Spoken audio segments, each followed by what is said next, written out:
We have the New Orleans Saints taking on the Atlanta Falcons. This is your Week 10 2024 prediction and preview video. Hit subscribe if you're new. Also hit the like button.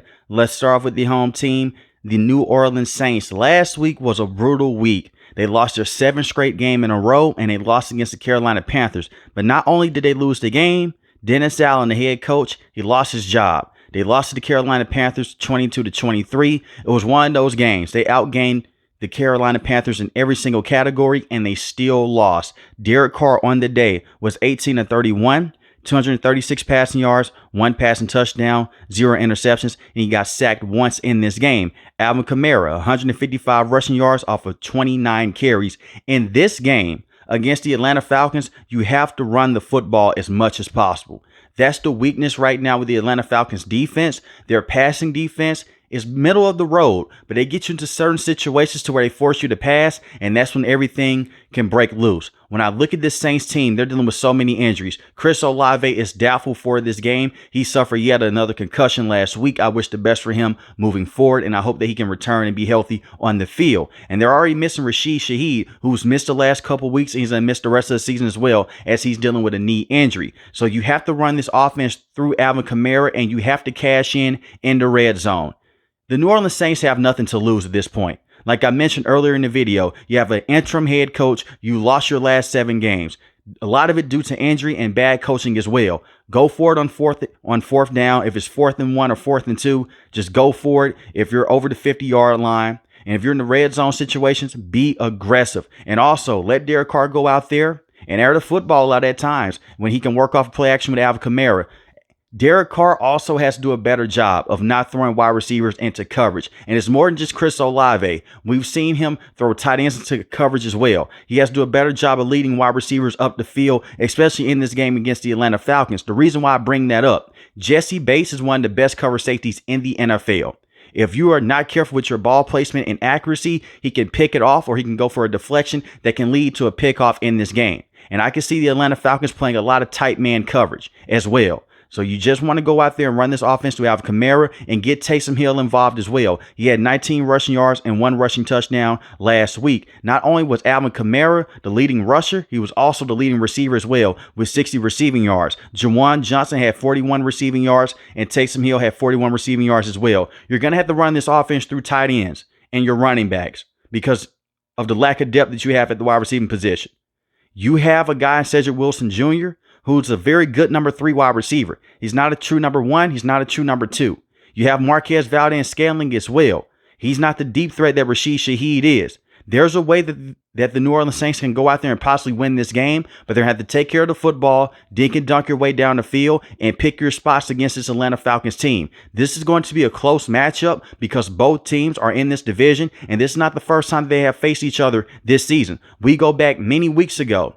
The New Orleans Saints lost that game. Paulson Adebo, who is out for this game now for the rest of the season, had a pass interference penalty. It put the Atlanta Falcons in field goal range. The next thing you know, Younghoe Koo comes out, kicks the field goal, walk off for the win.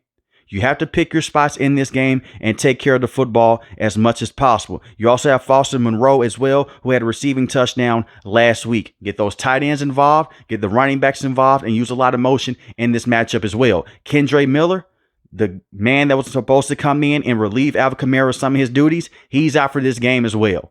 The New Orleans Saints are dealing with a lot of injuries, and that's been the case for this entire season so far up to this point.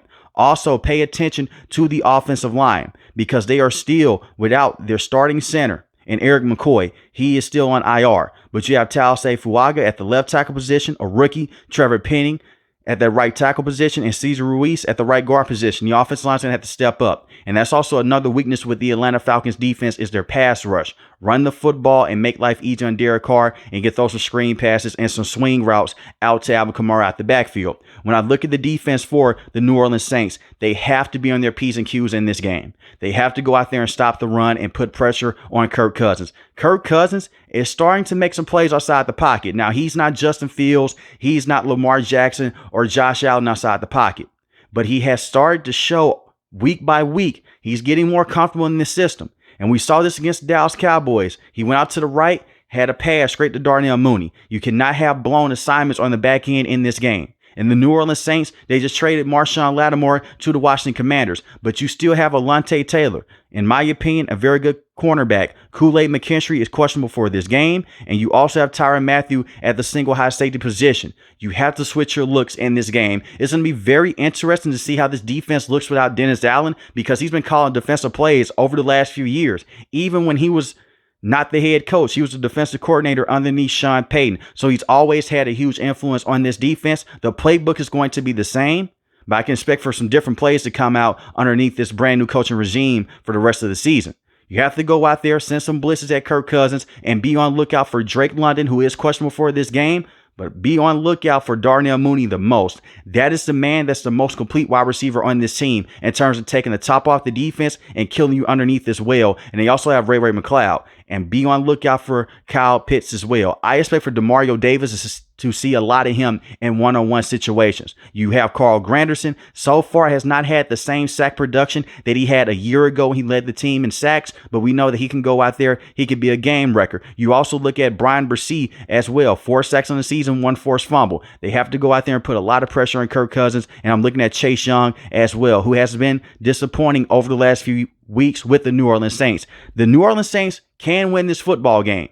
Call me crazy, but division matchups, brand new coach in there, it gives teams some type of weird momentum, and the guys go out there and they play with their hair on fire. We'll see what happens with the New Orleans Saints. Now let's talk about the Atlanta Falcons. Last week was the complete opposite for the Atlanta Falcons. Last week was a terrible week for the Saints. The Falcons went out there and they took care of business against the Dallas Cowboys in great fashion. They won the game 27-21, and I can tell you right now, the box score is closer than what it was. They dominated the Dallas Cowboys in this game. And Kirk Cousins goes out there and has yet another good performance. 3 passing touchdowns on the day for 222 passing yards, 19-24. And they ran the football with Bijan Robinson 19 times, 86 rushing yards. Tyler Algier, 6 carries, 18 rushing yards, 1 rushing touchdown. In this game, get those running backs involved, just like how you did last week. Bijan Robinson did the dirty work. He was going out there in the receiving game. He had 59 receiving yards as well. Get him going in the receiving game. Run the football more with Tyler Algier and get Darnell Mooney the football as much as possible. Darnell Mooney had 88 receiving yards last week, 1 receiving touchdown. Ray McCloud, 28 receiving yards last week, 1 receiving touchdown. Drake London started off red hot. Went out there, got a touchdown in the red zone. Hurts his hip. He's questionable for this game, and that's okay because you have more depth pieces with this Falcons team. If Kyle Pitts is able to play, he's also questionable dealing with a hamstring injury. Try to go out there and get him into certain mismatch opportunities, just like how you did against Tampa Bay Buccaneers many weeks ago. The Atlanta Falcons have the ability to go out there and run all over the defense of the New Orleans Saints. It's going to be tough, but the New Orleans Saints are ranked 28th in rushing defense as I record this video. You can take advantage of that with Tyler Algier and Bijan Robinson. And Coach Robinson has done this before. He's done this in the past. Look at what happened against the Carolina Panthers. They ran the football down their throat repeatedly over and over again, and it put Kirk Cousins into a very good situation to where the Panthers started to stack the box, forced the New Orleans Saints to respect the run game, and then could take the top off the defense and use Darnell Mooney on more crossing routes in this game against the New Orleans Saints. That's the one thing that they struggled to stop in that first encounter. And the Saints played the Falcons tough, but when Darnell Mooney was going in and out of his break, they had a tough time containing him, especially going sideline to sideline and going up the field as well. Hopefully Drake London can play because Drake London is the best wide receiver on this team. And you have Kyle Pitts as well. The offense should be in a very good situation. All the offense line has to do is protect Kirk Cousins and make sure that he does not get pressured a lot on the day, and you're going to be in a very good situation. Kirk Cousins is one of the better pocket passers in the NFL, and we know this because the man on the season is tied for the 4th most passing touchdowns in the NFL with 17 to just 7 interceptions, and he has 2,328 passing yards on the season. That's the 4th most in the NFL. When I look at the defense for the Atlanta Falcons, they finally found a way to get to the quarterback last week. They sacked Dak Prescott 3 times, and they played through their secondary. That's what you have to do in this game.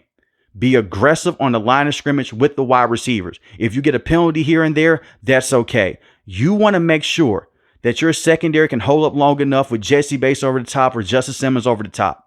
Have those guys roam around.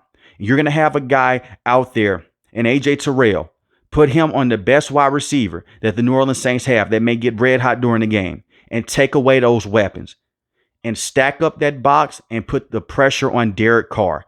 Derek Carr is not good against the blitz. He does not do well with pressure. Kirk Cousins has done a better job with pressure this season and last season than Kirk Cousins has. Kirk Cousins has done a better job with pressure over the last couple of years than Derek Carr has. When I look at the New Orleans Saints, they're so beat up right now offensively. Run a lot of blitzes towards the middle of this offensive line because that's where they're hurting at the most. And if you look at what the Carolina Panthers did, they played them close. They let them get a couple big plays here and there with Alvin Kamara. And then in the red zone, they're playing very good defense. That could be the key to victory here with the Atlanta Falcons. But I believe the Atlanta Falcons could really go out there and dominate this offensive line due to the injuries that they have and put that pressure on Derek Carr. That is what the Kansas City Chiefs did many weeks ago. And Derek Carr threw an interception in that game because he could not handle the blitz. He was trying to throw the football away, but he panicked. Get him to panic inside the pocket. Shut out Alvin Kamara. That's the key in this game for the Atlanta Falcons. If you let Alvin Kamara go out there and be the leader in rushing yards, let him be the leader in receiving yards, you're going to have a tough time. Look at what happened last week to the Carolina Panthers. And I understand the Atlanta Falcons defense is way better than the Carolina Panthers, but this is a division rival. The New Orleans Saints, they know how the Falcons like to play.